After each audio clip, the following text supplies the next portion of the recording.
28 फरवरी 2026 रात का वक्त था और दुनिया बदल गई। अमेरिका और इस्राइल ने एक साथ ईरान पर हमला किया। ऑपरेशन का नाम था एपिक फ्यूरी। पहले ही हमले में ईरान के सर्वोच्च नेता अयतुल्ला अली खामनेई मारे गए।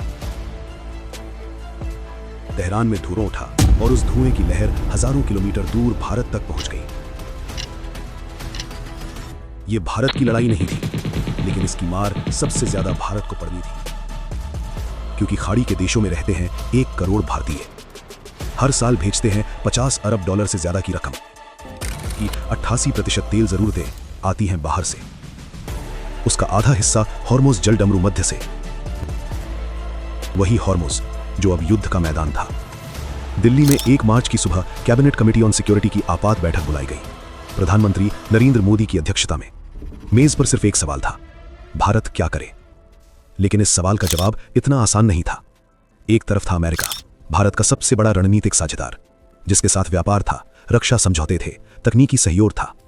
दूसरी तरफ था ईरान, जहां चाबहार पोर्ट में भारत का निवेश था, जहां से सस्ता तेल आता था, जहां सैकड़ों भारतीय छात्र और कामगार रहते थे। और बीच में था भारत, अकेला, हिसाब लगाता हुआ। उस पहले दिन से ही समुद्र में तूफान आ गया था। हॉर्मुज जलडमरू मध्य, दुनिया का वो संकरा रास्ता जहां से हर रोज 2 करोड़ बैरल तेल गुजरता है, बंद हो गया। ईरान की IRGC यानी रेवोल्यूशनरी गार्ड ने जहाजों को रोकना शुरू कर दिया। जो जहाज चेतावनी मानने से इनकार करते, उन पर गोली चलाई जाती। और तेल की कीमतें 48 घंटों में $100 प्रति बैरल से ऊपर चली गई। भारत के बाजार हिले, पेट्रोल पंपों पर लंबी लाइनें लग गई, रसोई गैस सिलेंडर की किल्लत शुरू हो गई, होटल और रेस्तरां बंद होने की चेतावनी देने लगे। लेकिन यह तो सिर्फ शुरुआत थी, असली संकट था इंसानों का। दुबई इंटरनेशनल एयरपोर्ट, दुनिया के सबसे व्यस्त हवाई अड्डों में से एक, ईरानी ड्रोन हमले में क्षतिग्रस्त हो गया। उड़ानें बंद। एमिरेट्स एयरलाइन ने सभी उड़ानें रद्द कर दी। कतर एयरवेज पूरी तरह बंद। खाड़ी का आसमान बंद था, और उस बंद आसमान के नीचे फंसे थे लाखों भारतीय। सिर्फ कतर में 8000 भारतीय यात्री अकेले अटके थे। पूरे खाड़ी क्षेत्र में तादाद लाखों में थी। विदेश मंत्रालय ने दिल्ली में एक विशेष कंट्रोल रूम बनाया। 24 घंटे 7 दिन हेल्पलाइन शुरू हुई। भारतीय दूतावास रात दिन काम करने लगे। एयर इंडिया और इंडिगो को विशेष उड़ानें उड़ाने के आदेश दिए गए। मस्कत से उड़ानें शुरू हुई, रास अल खैमा से, जेद्दा से। 3 मार्च को भारत सरकार ने घोषणा की 52,000 भारतीय वापस आ चुके हैं। 10 मार्च तक वो संख्या 67,000 पार कर गई। लेकिन उन लाखों का क्या जो अभी भी वहां थे? इस बीच समुद्र में एक और झटका लगा। 4 मार्च सुबह सुबह हिंद महासागर में श्रीलंका के गाले बंदरगाह से सिर्फ 40 समुद्री मील दूर अमेरिकी पनडुब्बी USS शार्लेट ने एक ईरानी नौसेना के जहाज को टॉर्पीडो से डुबो दिया। जहाज का नाम था IRS देना, और वो जहाज कुछ ही दिन पहले भारत के विशाखापट्टनम में था। नौसेना अभ्यास मिलन में भाग लेने आया था, भारत का मेहमान था। जहाज में विशाखापट्टनम से विदाई ली थी 26 फरवरी को, और 4 मार्च को वो समुद्र की गहराई में था। 80 से ज्यादा शव निकाले गए, सिर्फ 32 लोग बचे। भारतीय नौसेना को डिस्ट्रेस सिग्नल मिला था, लेकिन जब तक भारत कुछ करता, श्रीलंकाई नौसेना बचाव ऑपरेशन पूरा कर चुकी थी। भारत, जो खुद को हिंद महासागर का रक्षक कहता है, अपने मेहमान को बचा नहीं सका। पूरे 24 घंटे बाद भारतीय नौसेना ने कोई आधिकारिक बयान जारी किया।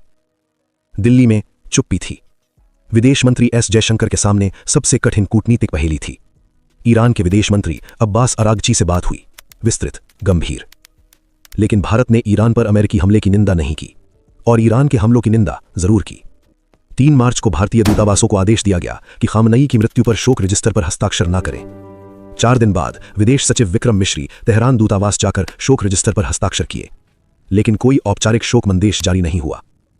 और जब खबरें आईं कि अमेरिका ने भारतीय बंदरगाहों का इस्तेमाल ईरान पर हमले के लिए किया, भारत के विदेश मंत्रालय ने तुरंत खंडन किया। हर कदम सोच समझकर, हर बयान तौल तौल कर, क्योंकि भारत एक ऐसी रस्सी पर चल रहा था जिसके दोनों तरफ खाई थी। इसी दौरान एक और खबर आई। एक थाई मालवाहक जहाज जो भारत आ रहा था, हॉर्मुज में IRGC ने रोका। भारत ने कड़ी आपत्ति जताई, और फिर ब्लूमबर्ग ने खुलासा किया, भारत ईरान से बात कर रहा है, 20 से ज्यादा भारतीय तेल टैंकरों के लिए सुरक्षित रास्ता मांग रहा है। हॉर्मुज बंद था, भारत का तेल रुका हुआ था, और भारत एक ऐसे देश से मदद मांग रहा था जिस पर दुनिया की सबसे बड़ी सैन्य शक्ति बम बरसा रही थी। यही था भारत का सच।